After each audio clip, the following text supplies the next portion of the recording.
Okey.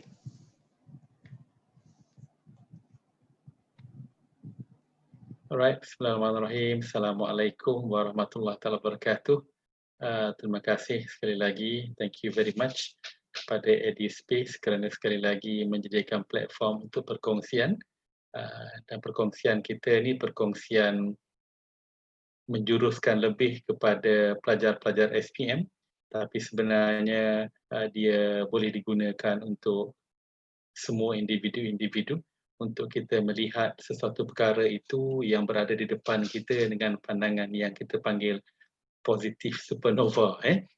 Bunyi dia pun gempak kerana pandangan kita ni sebenarnya adalah bila kita melihat sesuatu, dia sangat-sangat dipengaruhi oleh apa saja background knowledge ataupun pengetahuan lampau yang ada dalam fikiran kita. Jadi kalau kita boleh susun apa saja yang ada dalam fikiran kita, maknanya bila kita melihat sesuatu itu bukan nak katakan tidak ada yang buruk pada perkara tersebut, tapi automatik kita akan cari, kita akan lihat dan kita akan nampak dan kita boleh kenal pasti yang baik itu dulu. Jadi bila kita nampak yang baik itu dulu, kebiasaan tingkah kita, tindak laku kita akan menjurus pada yang baik atau yang positif terlebih dahulu. Jadi itu yang kita akan cuba kongsikan. Dan kepada peserta-peserta yang tidak dapat hadir kerana masa dan sebagainya, jangan risau, kita rekodkan sesi ini dan kita akan hantar kepada kumpulan-kumpulan grup WhatsApp yang bersetuju untuk join program kita. Dan juga jangan risau kerana kita ada 2 atau 3 sesi, dan yang kemuncaknya kita akan bekerjasama dengan Unipack UKM, akan ada satu lagi sesi yang agak lebih panjang dan lebih mendalam penceriteraannya. Nama saya ialah Saiful Amin bin Jalun. Saya ada PhD dalam bidang analisa wacana bahasa Inggeris, master dalam bidang komunikasi korporat, dan saya dulunya seorang guru bahasa Inggeris. Jadi maknanya saya punya ijazah pertama pastinya dalam bidang bahasa Inggeris, iaitu TESOL dan pengkhususan dalam kesusasteraan bahasa Inggeris. Saya alhamdulillah mengajar di universiti dan di sekolah. Sampai sekarang masih ada lagi mengajar di universiti, tapi secara part time, secara full time ni kurang lebih 20 tahun. Jadi yang saya ceritakan ini adalah pengalaman pengajaran, pengalaman untuk bergerak ke arah objektif dengan cara yang lebih efektif, insyaAllah.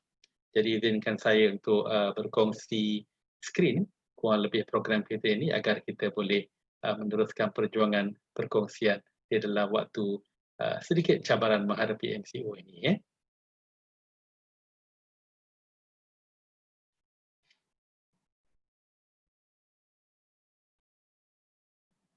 Jadi kesalahan utama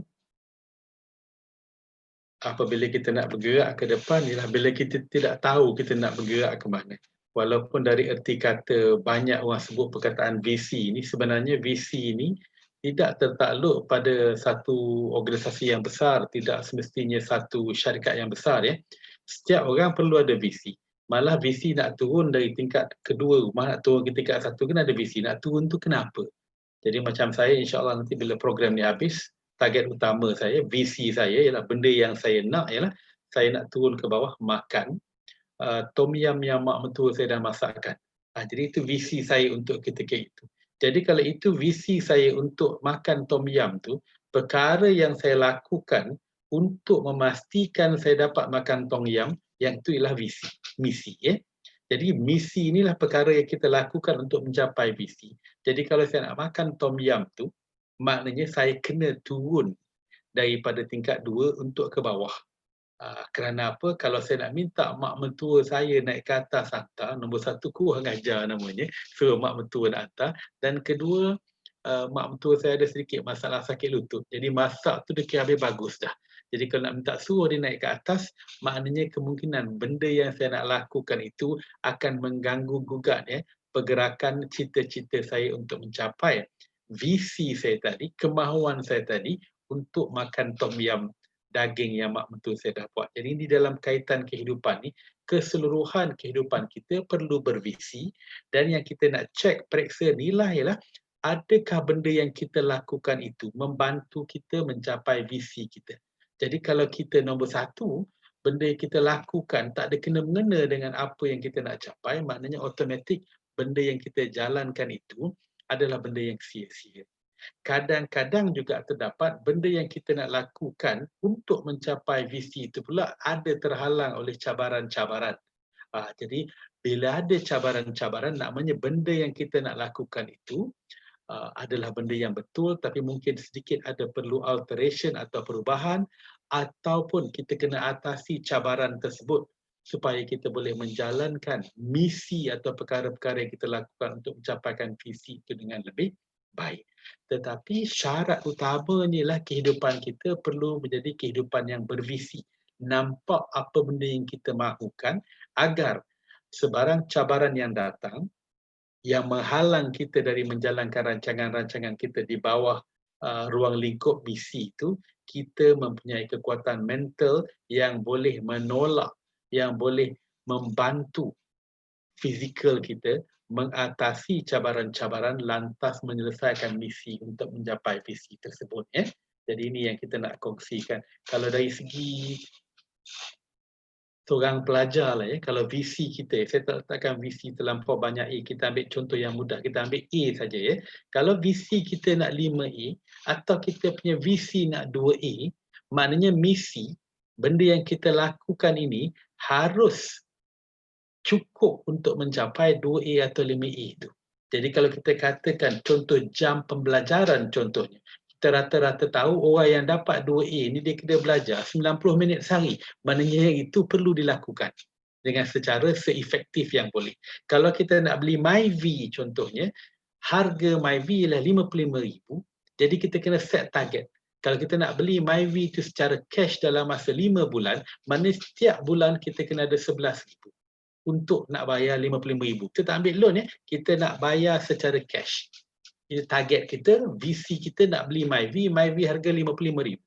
Jadi kalau RM11,000 sebulan, rata-rata setiap 10 hari kita memerlukan antara RM3,400 ke RM3,600 atau RM3,700 untuk mencukupkan. Jadi kalau 10 hari RM3,700 kita pukul ratakan, mana setiap hari kita kena menjalankan aktiviti untuk dapat RM370. Kalau waktu bekerja kita satu hari ialah 10 jam, mana setiap jam tersebut kita perlu ada aktiviti untuk mencapai RM37. Dan bila kita jalankan aktiviti ini, pastinya kalau tak dapat RM55,000 itu dalam masa 5 bulan, pada bulan ke-6 insya-Allah kita dapat. Pada bulan ke-7 insya-Allah kita dapat. Kalau kita dibuat penilaian pada bulan ke-5 pun kemungkinan besar, walaupun tidak dapat mencapai penuh 4A itu tadi, 5A itu tadi, 4A dalam tangan. Tak dapat 2A mungkin 1A, 1B. Kerana bila kita telah menjalankan usaha tersebut, melainkan ada perkara-perkara besar yang langkaunya terlampau tinggi, contoh macam COVID, contoh macam tsunami, contoh macam aksiden-aksiden yang besar, adalah hampir terlampau rendah kemungkinan untuk kita mencapai sesuatu kejayaan yang terlampau jauh daripada target ataupun visi asal. Jadi untuk mengoptimumkan pula pencapaian visi ini, yang bab cabaran yang saya letakkan warna merah ni, kita kena mula kenal pasti dan atasi. Cuma ramai orang kadang-kadang terpengaruh, mereka nak kenal pasti itu pun tak berapa kenal, dan bila nak atasi yang paling besar terlebih dahulu. Tidak perlu apa saja yang kita atasi, maknanya kita telah mengurangkan nilai cabaran tersebut. Contohlah contoh kita ambil dari segi kewangan.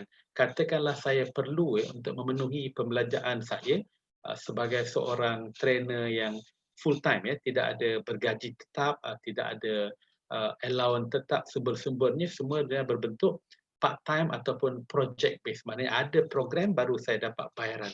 Jadi katakan saya memerlukan RM10,000 sebulan. Jadi kita kenal pasti dulu. Contohnya di mana sumber-sumber yang memastikan saya mendapat wang yang diperlukan. Jadi katakan satu sumber itu, satu kerja yang saya lakukan itu, boleh mendapatkan saya 2 atau 300 sebulan. Jadi kalau 2 atau 300 saja mungkin orang mengatakan tidak berbaloi untuk melakukannya. Tetapi pada ketika ini, dalam keadaan cabaran yang tinggi MCO ini, 300 itu pastinya akan menyebabkan keperluan saya turun daripada 10,000 ke 9,700. Itu pengenalpastian kita. Jangan kita rendah-rendahkan sebarang pencapaian, terutamanya dalam ruang lingkup cabaran yang tinggi seperti sekarang ini yang kita perlu atasi. Jadi kita kena ada sumber-sumber yang kita kena nilai terhadap apa kemampuan kita dan kita catkan atau kita letakkan di sebelah cabaran-cabaran, gunakan sumber-sumber tersebut untuk mengurangkan atau kalau boleh mengatasi semua cabaran-cabaran. Jadi sumber-sumber kita sebagai seorang pelajar contohnya pastinya kita ada masa, pastinya kita perlu motivasi dan pastinya kita kena melihat mood kerja dan sebagainya ya. Sebab saya selepas lebih kurang 8 ke 10 bulan ni work from home. Jadi mood kerja saya, masa kerja sangat berbeza dengan mungkin orang kerja kat office.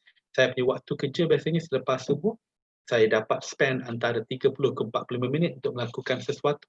Kemudian saya pergi berjogging, selepas breakfast dan sebagainya, pukul 9 sampai 11.30 adalah waktu optimum saya, sama ada untuk menjalankan kelas seperti ini, ataupun menjalankan penulisan-penulisan, ataupun kerja-kerja konsultansi yang lain. Pada pukul 11.30 saya akan turun ke bawah, saya akan berehat, kemudian ambil lunch yang awal dengan ibu mertua saya, kemudian solat zuhur. Selepas solat zuhur pula, saya berehat lagi, kemudian saya sambung. Saya punya waktu optimum untuk menjalankan kerja-kerja yang sama pada waktu pagi tadi, lebih kurang 1 jam ke 1 jam setengah sebelum saya masuk untuk berehat, sama ada saya nak tidur atau baca buku dan sebagainya. Jadi dia kena disusun. Kalau tidak kita susun mod kerja tersebut, maknanya kita tidak set disiplin dalam misi perkara-perkara yang kita nak lakukan itu. Kita dah tahu perkara-perkara kita nak lakukan, tapi kalau kita tidak disiplinkan dalam bentuk timetable atau penjadual waktu, maknanya automatik kita tidak memberi ruang untuk diri kita sendiri memotivasi diri kita untuk melakukan aktiviti-aktiviti tersebut. Bila ada jadual, automatik kita boleh menggunakan motivasi orang yang lain. Kalau saya di rumah contohnya, anak saya bertanya, ayah tengah buat apa? Contoh, isteri saya bertanya, tadi kata ada kelas, tadi patut ada buat ini. Jadi bila orang nampak jadual kita, maknanya disiplin kita terkawal dan mungkin orang lain juga boleh mengingatkan kita pasal keperluan benda yang kita nak lakukan itu dari segi motivasi. Jadi sumber-sumber kita ni kita kenal pasti, kita letakkan sebelah cabaran-cabaran dan kita mula jadualkan apa yang kita nak lakukan. Walaupun kecil, kalau boleh mungkin yang sedikit besar, tapi walaupun kecil masih lagi ada kita mengatasi kemungkinan-kemungkinan cabaran yang boleh membantu kita untuk mencapai misi kita dan akhirnya bergerak lebih hampir ataupun lebih daripada visi yang kita nak capai ya. Jadi kalau kita nak tengok dekat sini, saya selalu ceritakan cerita tentang perubahan dari segi dalaman diri dan perubahan dari segi sistem. Rata-rata sekarang kalau kita ambil contoh taksi lah ya, sebagai untuk kita bergerak ke depan, orang tak berapa pilih nak naik taksi. Kalau orang nak memerlukan pengangkutan awam, orang akan pilih, kebanyakan orang dalam dunia ya, bukan kat Malaysia saja, akan pilih tak mau naik taksi. Dia nak naik Grab, naik Uber, dan kalau di US ada Lyft namanya. Kerana apa? Kerana Grab, Uber dan Lyft ini dia telah menyusun satu sistem dan sistem itu menyebabkan mereka-mereka yang membawa Grab, Uber atau Lyft ini dapat mencapai visi mereka sebagai seorang peniaga pemandu mencapai visi mereka mendapat lebih banyak klien atau customer, mereka dapat lebih banyak untung dan mereka juga dapat menjaga keseluruhan disiplin keprofesionalan kerja itu kerana sistem yang telah digubah oleh Grab, Uber ataupun Lyft tu tadi.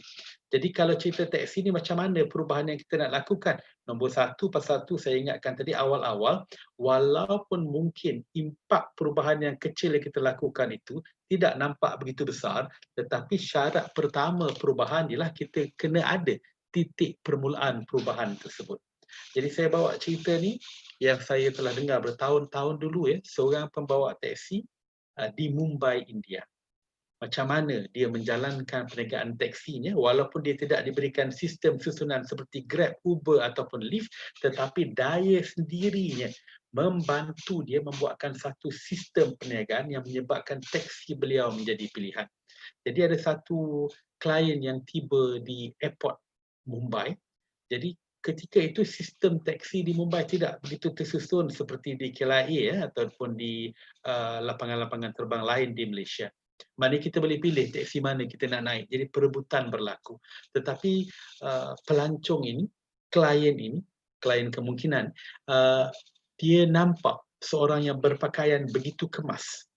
Berbeza dengan pemandu taksi yang lain. Jadi bila ada eye contact, jadi orang tu terus datang dekat dengan dia dan bertanya, taksi sir? Dan bila kita lihat orang itu dengan penuh keprofesionalan, nampak kemas, nampak ready untuk serve kita, mana kita mungkin akan lebih terpanggil kepada dia. Jadi klien ni pun berkata, yes, I want a taxi. Saya mahukan taksi. Jadi dia pun dibawa dekat menghampiri taksi orang yang nampak kemas dan profesional tu tadi, pemandu taksi yang telah menjalankan perubahan pemikiran positif supernova ini. Jadi bila dekat dan semakin hampir dengan taksi, nampak berbeza sungguh taksi pemandu yang ini berbeza dengan taksi yang lain. Dari luar nampak kemas, bersinar-sinar. Jadi dia rasa dia telah membuat pilihan yang baik. Apabila sampai ke tepi taksi itu betul-betul, pemandu taksi itu bagi dia kad. Pemandu taksi bagi kad. Biasa sekarang pemandu taksi bagi kad nama, tapi dia bagi kad tu sebelum masuk.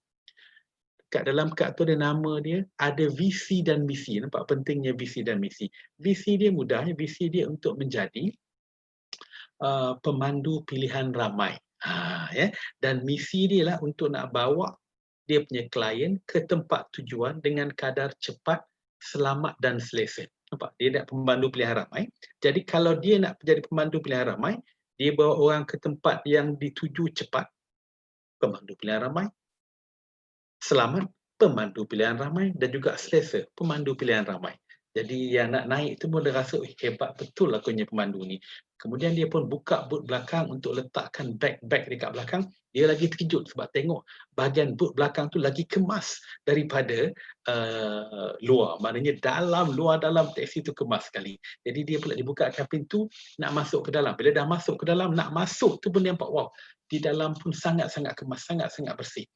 Dan dia ternampak ada 2 flask kecil di belakang. Belum sempat dia nak bertanya, driver taksi tu pun dah masuk, dia pun cakap, tuan, dekat belakang tu ada 2 flask kecil, satu ada teh O, satu ada kopi O, yang gulanya kurang. Kalau tuan nak kopi atau teh, minumlah. Dekat tepi tu pun ada paper cup, ada cawan kertas, gelas kertas yang boleh digunakan, dah minum nanti ada tong sampah kecil kat belakang. Dia terkejut, wow, hebat sungguh layanan ni, macam 5 star sungguh. Baru dia nak cakap, yang pemandu taksi tu tadi kata, tuan boleh terbalikkan kad yang saya bagi tadi. Dia pun terbalikkan. Dekat belakang tu tulis, tuan kalau nak cerita-cerita pasal Mumbai, saya boleh cerita. Tapi kalau tuan nak dengar lagu, ini channel yang ada 6 channel. Boleh pilih channel mana nak dengar. Tapi kalau tuan nak duduk seorang-seorang, diam-diam dengan pemikiran sendiri, tak apa, radio pun tak payah di-on-kan, saya pun tak payah cakap. Dia pun sangat terkejut. Baru dia nak tanya, orang tu tanya balik, kalau tuan tak nak minum teh dengan kopi, dekat depan ni saya ada cordial, tapi cordial biasa sajalah, cordial berasa orange dan juga air kosong. Jadi terlampau seronoklah klien tu tadi yang naik taksi tu, dia pun akhirnya terpaksa bertanya kepada pemandu taksi, dekat mana kau belajar ni, dekat mana kau dapat ilmu sampai kau punya layanan servis kau begitu sekali. Dia kata, saya belajar dengan orang macam tuan lah.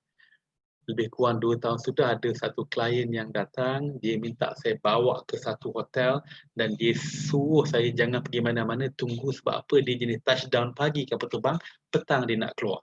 Dia takut nak cari taksi-taksi yang lain, jadi dia nak suruh saya juga bawa, dia suruh saya tunggu di situ. So I was waiting outside the hall.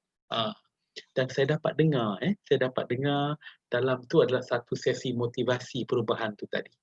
Ya, sesi yang saya fakta yang saya paling dengar ialah pilihan. Jadi nak berjaya dengan tak berjaya inilah pilihan. Jadi kita nak pilih nak jadi elang yang terbang tinggi di atas ribut, ataupun kita nak pilih jadi itik yang menyudu-nyudu di dalam lumpur. Jadi bila kita dah buat pilihan, kita automatik akan ada bervisi. Dan kita kena lakukan misi, perkara yang kita lakukan untuk mencapai visi. Aku punya visi ialah untuk menjadi pemilik teksi pilihan. Bukan dia nak pemandu saja, pemilik teksi pilihan.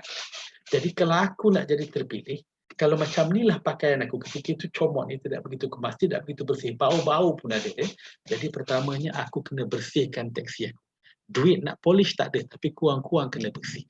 Baju yang cantik tak berapa nak ada, tapi sekurang-kurangnya aku sedar baju aku tak cantik, pinjam baju abang selai, pinjam baju member 2 helai, agar bila pergi kerja nampak dengan begitu kemas sekali. Dan memang nyata, sedikit demi sedikit perubahan itu berlaku, dapat simpan duit sikit dan sebagainya, dah boleh polish teksi, dapat beli baju sendiri. Akhirnya sampai sekarang aku memiliki 4 teksi sendiri. Yang datang ke airport ni pun mungkin hanya sebulan 2-3 kali saja. Ada pemandu-pemandu lain yang sama kemas, sama profesional, sama servis dengan aku di bawah my own umbrella of company, for example. Maknanya bila kita dah nampak target kita, kita perlu membuat pilihan untuk mengejar target itu ataupun dia jadi satu angan-angan sahaja. Jadi kalau orang yang macam tu, of course masih lagi berpegang pada kepercayaan negatif, kita tidak akan dapat menjalankan apa-apa perubahan. Orang yang kepercayaan negatif ni senang saja dengar, fikirnya semuanya rata-rata penceritaan mereka salah semua orang lain. Salah dia kecil sahaja. Salah mak, salah ayah, salah cikgu, salah jiran, kucing pun salah, tupai pun salah. Kalau banyak penceritaan itu, cerita kesalahan orang yang lain, dia menebalkan perisai untuk tidak melakukan apa-apa. Kerana perubahan, benda yang pertama saya tulis kat sini ialah apa yang kita boleh buat. Dalam misi itu tadi, walaupun banyak yang kita tak boleh buat, apa yang kita boleh buat. Sebab positif ni dia berjangkit, negatif pun berjangkit juga. Kalau kita buat benda yang buruk, dia akan makin banyak buruknya. Tapi kalau kita buat benda yang positif, dia akan pergi ke positif yang kedua, positif yang ketiga, dan akhirnya cabaran-cabaran itu yang kita mengganggu untuk mencapai misi tersebut tidak lagi menjadi influencer yang besar, tidak lagi menjadi pengaruh yang besar untuk kita mencapai target kita itu tadi. Jadi kalau kita nak menguruskan cabaran, kita kena ingat cabaran minimum ada tiga level-level yang kita perlu kenal pasti dan letakkan cabaran-cabaran tersebut. Cabaran ni nombor 1, kalau ikut control level benda-benda yang kita pastinya boleh kontrol. Kalau seorang pelajar SPM, kalau seorang pelajar tingkatan 2, 3, yang total control maknanya nak tengok TV ke tak, total control. Nak bangun pukul berapa, total control. Nak makan banyak mana, total control. Jadi kalau benda yang total control ini, kita perlu memaksimalkan pengawalan kita kerana perkara-perkara ini semuanya di bawah kawalan kita. Tak bolehlah bangun lambat contohnya kerana dia memang dalam total control kita. Dan yang kedua ialah ada elemen boleh kawal. Ini bukan keseluruhan bawah kita boleh kawal, tapi ada elemen yang kita boleh kawal. Jika ada elemen yang boleh kawal, kerja kita ialah untuk membanyakkan lagi, menambah elemen-elemen yang boleh kawal. Dan yang ketiga ialah benda yang di luar kawalan. Benda yang di luar kawalan, kita cuba masukkan elemen-elemen yang kita boleh kawal. Saya bagi contoh Kalau dekat sini aktiviti dan pemikiran, kita ada jogging, kita ambil beberapa contoh Jogging kita boleh kontrol tak? Sepatutnya boleh. Kita nak jogging, tapi macam kat tepi hari hujan, kita boleh jogging dalam rumah. Dekat Itali waktu MCO kerana coronavirus, ada orang jogging marathon 42 km dekat dia punya veranda saja. Jadi dia decision untuk buat. Dia tak kata hujan, dia tak kata panas, dia nak jogging, jadi dia menggunakan apa yang ada di sekeliling untuk membolehkan dia berjogging. Kemalangan yang ini mungkin ada elemen yang kita boleh kontrol, ada elemen yang kita tak boleh kontrol. Yang boleh kontrol, contohnya tayar kita tayar yang baru. Kita sentiasa pakai seatbelt. Kita tidak tengok ataupun cakap dengan handphone waktu kita driving. Walaupun kemalangan itu datang dari pemboleh ubah yang lain, orang lain yang mungkin langgar kita, tetapi atas persediaan kita, mungkin impak kemalangan itu ada elemen-elemen yang kita boleh kontrol. Sedekah, kita boleh kontrol ke? Ada elemen yang orang lain boleh kontrol. Pada saya sedekah ni ikut kita. Kalau kita nak sedekah, anytime kita boleh sedekah. Ni supaya bila orang yang tengok video ni, tengok yang sesi ni saya senyum. Ini sedekah. Jadi tidak semestinya sedekah itu perlu dengan pemberian wang ringgit. Boleh dengan tenaga. Contohnya pada hujung minggu ni, di area rumah saya ada sedikit gotong royong untuk membersihkan sungai kan. Pergi gotong royong. Tenaga pun kita boleh sedekah. Maknanya bila kita kata ini adalah di luar, perkara ini adalah di luar dari bidang kontrol kita, sebenarnya kalau tengok betul-betul, banyak sebenarnya pilihan-pilihan kita yang berada di situ yang menyebabkan kalau dia tak masuk dalam total control pun, sekurang-kurangnya ada banyak elemen-elemen kontrol yang kita boleh lakukan. Untuk menyiapkan kerja sekolah contohnya, sama juga ada elemen, mungkin banyak elemen yang kita boleh kontrol kat situ. Hujan, walaupun kita tak boleh kontrol hujan, tapi kita boleh kontrol, kita tahu kurang lebih bila tengok ramalan cuaca, bila time hujan. Jadi kalau hujan banyak petang, kau nak jogging, jogging pagi contohnya. Atau bawa payung, pakai baju hujan contohnya. Cinta lalu mungkin walaupun banyak kita muda-muda lagi umur baru 16, 17, kalau ada cinta lalu, yang lalu biarkan berlalu. Dia tak ada kontrol. Kita tak boleh ubah benda yang berlalu. Kita cuma boleh belajar dari perkara yang lalu. Jadi tak payah fikir sangat. Kenapa? Dia tidak membantu apa perubahan pun dalam diri kita. Ini contoh-contoh yang saya nak kongsikan. Jadi kalau kita nak total control waktu bangun, total control sedekah, total control. Tengok TV, tak ada orang boleh paksa. Tak ada orang boleh paksa. Tunjuk sayang pada mak bapak, sahabat-sahabat jiran, ini semua benda total control. Yang ada elemen boleh kawal. Contoh kita terpengaruh dengan WhatsApp, terpengaruh dengan main game, terpengaruh nak tengok telefon contohnya kan. Boleh kawal. Saya pun susah pasal apa bila WhatsApp tu kejap-kejap tu nak tengok. Jadi kalau saya bersama keluarga, saya akan letakkan phone saya jauh pada saya agar keluarga nombor 1, phone jadi nombor 2. Tapi ada elemen boleh kawal yang kita lakukan di situ. Yang benda di luar kawalan pun contohnya macam COVID. COVID di luar kawalan betul, tapi kita ada SOP yang kita boleh ikut. Pakai mask, kurangkan tempat yang sesak, jangan sembang dekat. Ini adalah elemen kawalan yang kita boleh masukkan untuk kita mendapat sebahagian kawalan dari segi COVID itu tadi. Jadi ini penceritaan kita agar kita jangan termasuk dalam golongan pembawa-pembawa teksi yang lama. Sekarang saya rasa kebanyakan dia dah berubah. Yang bila duduk cerita, mula cerita sampai akhir cerita, semua benda yang dia nak buat tapi orang lain tak bagi dia buat. Orang lain tak membenarkan dia melakukan perbuatan tersebut. Kalau perkara itu berlaku, maknanya kita bukan golongan yang meletakkan kawalan pada diri kita.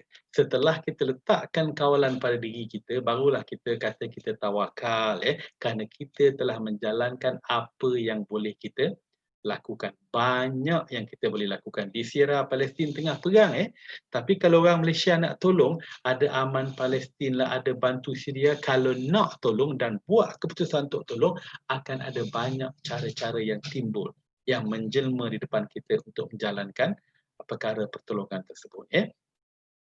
Jadi sekarang kita masuk ke bab peninggalan saya dekat sini. Pastikan kita punya visi itu visi yang baik. Kita boleh bertanya dan bercerita dengan mereka-mereka yang lebih arif. Kerana apa? Kerana kebanyakan pelajar apabila nak mengambil SPM atau peperiksaan-peperiksaan yang penting, visi itu hanyalah berkaitan dengan peperiksaan tersebut. Selepas tu tak apa nak nampak. Jadi kita kena tahu dulu, contohnya, saya ni nak jadi seorang engineer.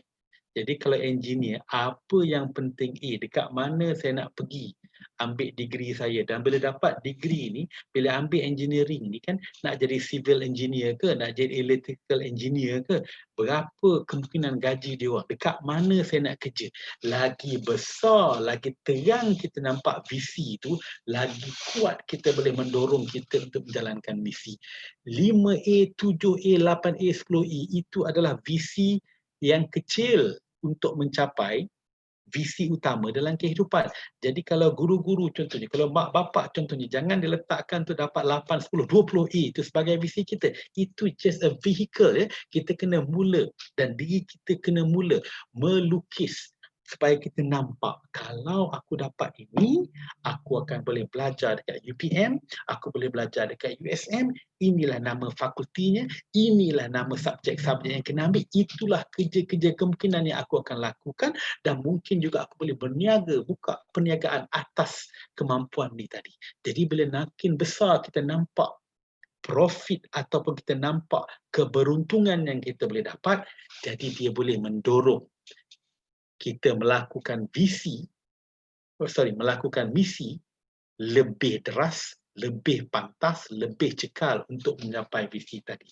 Jangan kita letakkan visi kita hanya untuk mendapat beberapa A dalam SPM. Nampakkan dapatan. Kalau dapat A yang ini, apa yang aku dapat? Yang aku dapat itu lebih kuat, lebih berpengaruh sinarnya dalam otak kita agar kita ini lebih positif daripada kebiasaan, dan bila kita nampak cabaran, automatik kita akan fikirkan cabaran ni jenis yang mana. Total control, ada elemen control ataupun tak ada control, dan apa yang aku akan lakukan dulu agar cabaran-cabaran ini menjadi perkara-perkara yang insignificant ataupun perkara-perkara kecil saja di dalam kehidupan. Jadi insya-Allah kalau kita dapat berjumpa lagi, mungkin ada beberapa soalan yang peserta-peserta yang nak tanya, kita akan cerita direct pula macam mana kita nak menguruskan masa dalam masa. Sebab banyak orang, nombor satu, tidak cukup motivasi untuk belajar dengan lama-lama untuk mencapai visi awal dapat 5, 6, 7A. Nak jadi engineer ke, jadi doktor ke, nak jadi seorang penulis yang hebat ke dan sebagainya, tak cukup motivasi. Jadi waktu belajarnya biasanya pendek. Jadi macam mana kita nak menggunakan waktu yang pendek itu untuk mendapat capaian yang hebat. Jadi macam mana kita nak menggunakan konsep menyusun masa dalam masa. Jadi kalau kita nak faham konsep ni, pastikan bila kita berjumpa sekali lagi nanti, visi kita bukan berakhir dengan capaian A dalam SPM, tapi kita kena nampak jauh apakah yang kita akan capai dengan pencapaian visi kecil di dalam SPM itu. Dia akan menjuruskan pada perkara-perkara yang lebih besar, lebih cantik penceritaannya, dan lebih dapat mempengaruhi mental yang akan mendorong fizikal kita untuk mudah menjalankan kerja-kerja visi, dan bila nampak cabaran, kita hanya tersenyum dan set target bila cabaran-cabaran itu akan dapat diatasi. Jadi saya harap semuanya akan tertunggu-tunggu announcement dalam Facebook saya dan Facebook EduSpace, dan juga dengan kolaborasi kita dengan Unipack UKM nanti untuk sesi kedua yang kita akan ceritakan spesifik tentang pengurusan masa dalam masa agar tidak ada hari, tidak ada separuh hari, tidak ada suku hari yang terbuang, semuanya dipenuhi dengan pencapaian aktiviti misi agar visi kita hanya menunggu masa untuk kita mencapai sahaja. Jadi saya stop sharing di sini terlebih dahulu, dan kita akan ada satu saja soalan nampak ni.